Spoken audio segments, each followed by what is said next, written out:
la CPME, qu'est-ce que c'est? Donc, c'est une des 3 organisations patronales interprofessionnelles. Ça veut dire qu'on représente l'ensemble des métiers. On a 130 fédérations, donc chez nous, c'est les fédérations qui adhèrent et les territoires. Donc vous connaissez les territoires, puisque dans chaque territoire, il y a une CPME, y compris à Saint-Pierre-et-Miquelon. J'aime bien le rappeler, hein, Saint-Pierre-et-Miquelon, c'est 6 000 habitants, mais on a une CPME. Donc dans chaque territoire, il y a une CPME avec un président qui est élu, avec des adhérents, donc des entreprises qui adhèrent en direct. Et après, on a les fédérations sectorielles, par exemple le bâtiment, l'intérim, les vins et spiritueux. Donc toutes les fédérations, on a 130 qui adhèrent chez nous et qui, elles, sont en général nationales et qui sont plus sur des sujets métiers. On a 320 000 entreprises adhérentes directement par les CPME ou indirectement par les fédérations à la CPME. Ça représente à peu près 6 millions de salariés qui travaillent dans les organisations, dans les entreprises adhérentes à la CPME. Et ça fait de nous la première organisation en nombre d'entreprises adhérentes et la deuxième en nombre de salariés travaillant dans les entreprises adhérentes. La première étant le MEDEF sur le nombre de salariés, puisqu'ils ont à peu près 11 millions de salariés qui travaillent dans leurs entreprises adhérentes. Là, c'est un peu un nouveau contexte pour le développement économique territorial. On sait que le denier public se raréfie et la fin du modèle reposant principalement sur l'intervention publique. Donc on dit que le développement économique de demain repose sur le couple territoire-entreprise. Et donc ma première question sera pour vous, Amir Rezatofighi. Comment les PME perçoivent-elles l'évolution du contexte budgétaire public et le rôle qu'elles peuvent être amenées à jouer davantage dans les stratégies économiques territoriales? Alors, sur la première question, les chefs d'entreprise et les organisations patronales, logiquement, sont très impliqués dans le fait de faire prendre conscience de la situation budgétaire. Alors, pourquoi? Parce que déjà, quand on est le premier financeur de l'État, à travers tous les impôts, les charges patronales et tout ce qu'on paye, forcément, on se sent très impliqué parce qu'on sait bien que sinon, les impôts vont continuer à augmenter. J'aimerais juste rappeler quand même qu'on est, en termes de prélèvements obligatoires et en termes de dépenses publiques, les premiers au sein de l'Union européenne. Ça veut dire qu'on prélève plus que les autres et on dépense plus que les autres.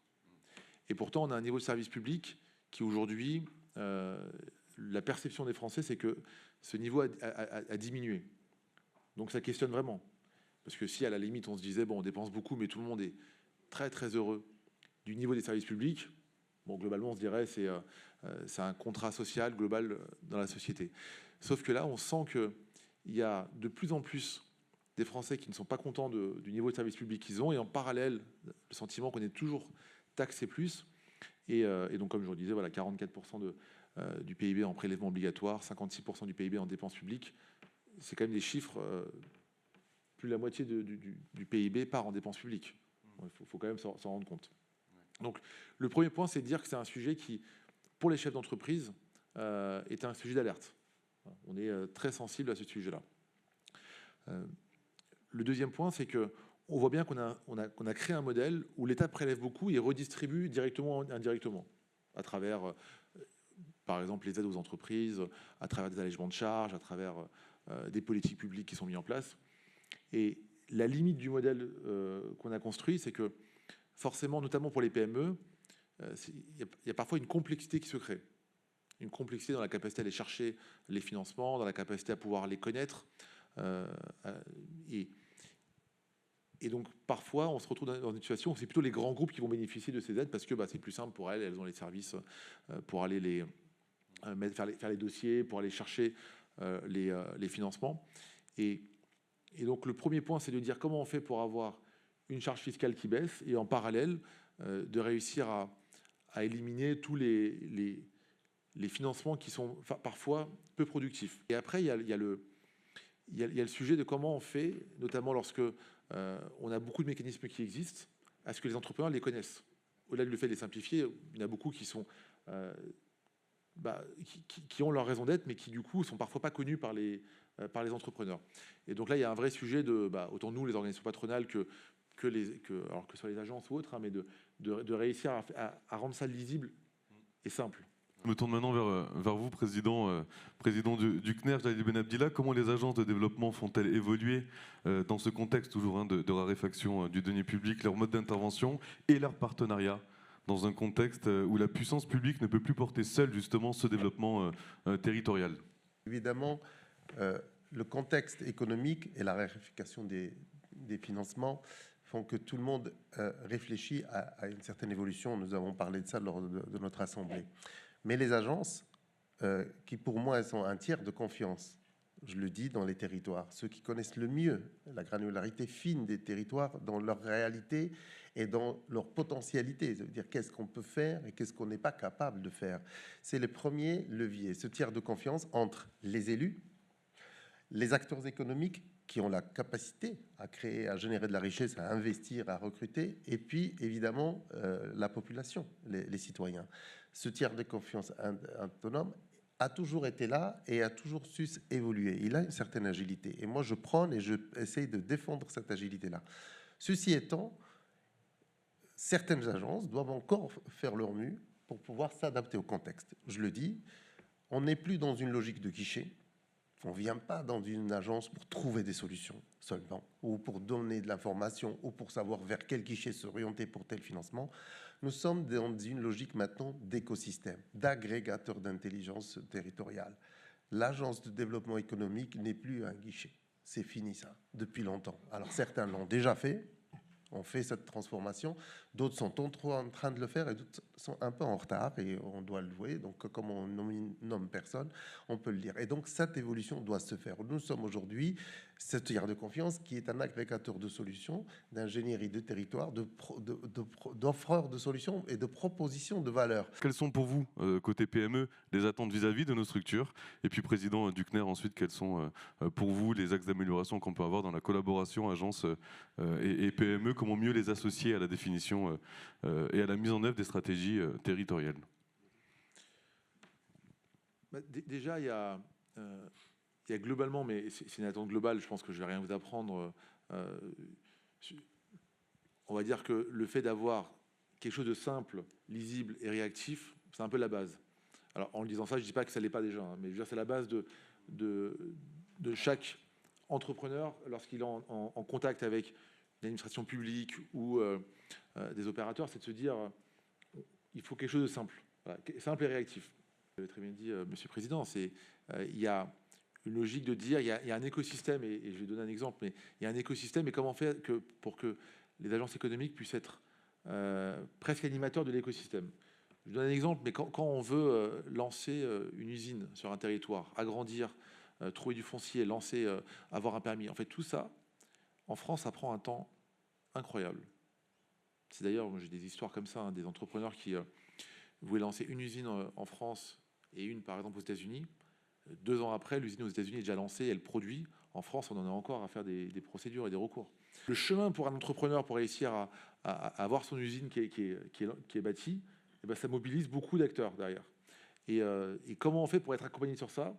Comment on fait pour, à un moment donné, avoir quelqu'un qui nous accompagne vraiment sur ce travail qui va nous emmener vers une administration publique, une agence, des recours.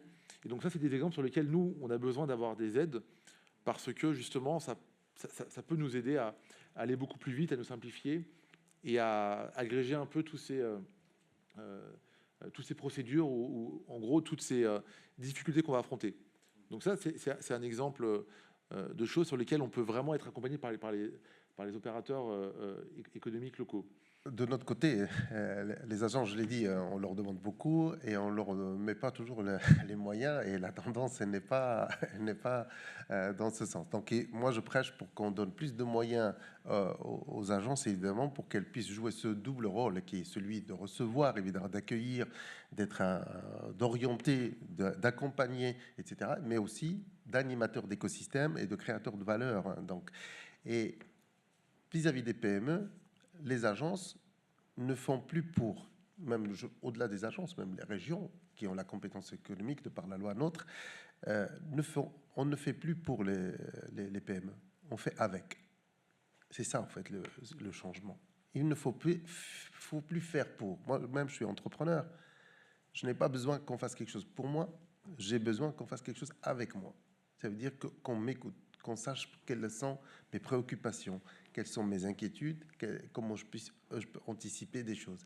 Et si l'agence, je l'ai dit, qui est le tiers de confiance, c'est important pour moi, est à l'écoute de son écosystème, elle est forcément à l'écoute des PME.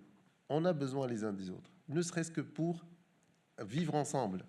Et je ne pense pas à l'autre thématique, mais vivre ensemble d'un point de vue économique, dans nos zones industrielles, dans des zones mixtes, etc. On a besoin de plus en plus de se comprendre, ne serait-ce que pour l'acceptabilité des projets. Et il y a un enjeu d'acceptabilité majeur.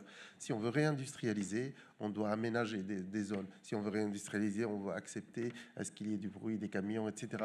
Si on veut les data centers posent problème d'acceptabilité, le manque de foncier économique, etc., etc. Donc l'enjeu pour nous, c'est de dire, nous sommes les animateurs d'écosystèmes, nous voulons créer la valeur sur les territoires, mais on ne le fait pas pour ces gens-là, pour qu'ils puissent se sentir bien, pour qu'ils puissent se développer.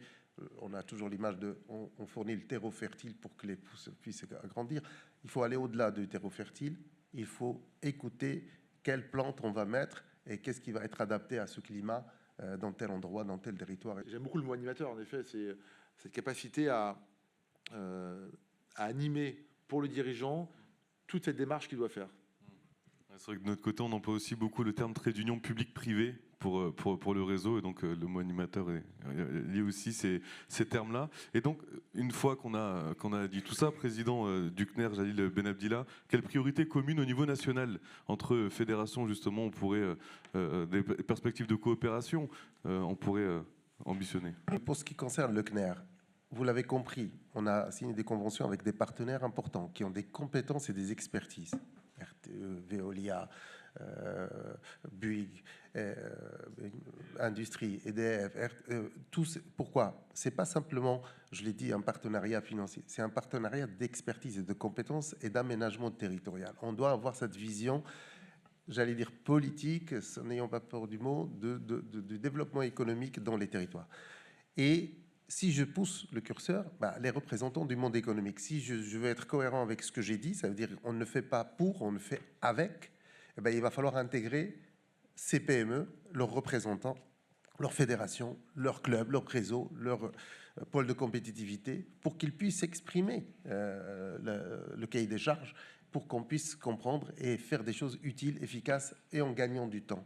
Et donc, je propose à la fédération à ce qu'on puisse aller plus loin pour écrire un partenariat avec la CPME nationale qui se déclinerait, je le dis, on ne l'a pas écrit, donc c'est une proposition, dans les territoires, que chaque CPME territoriale puisse travailler avec son écosystème en proximité, et puis que nous, au niveau national, on veille sur une cohérence, sur une orientation et sur peut-être les priorités qu'on veut mettre chaque année pour pouvoir impulser, pour accompagner, faire savoir ces choses-là. C'est ça que je proposerai, voilà, pour rendre concret ce discours, de dire il faut travailler avec les PME et les acteurs économiques qui font l'économie, qui font l'emploi, qui prennent des risques et qui engagent leurs responsabilités et leur financement.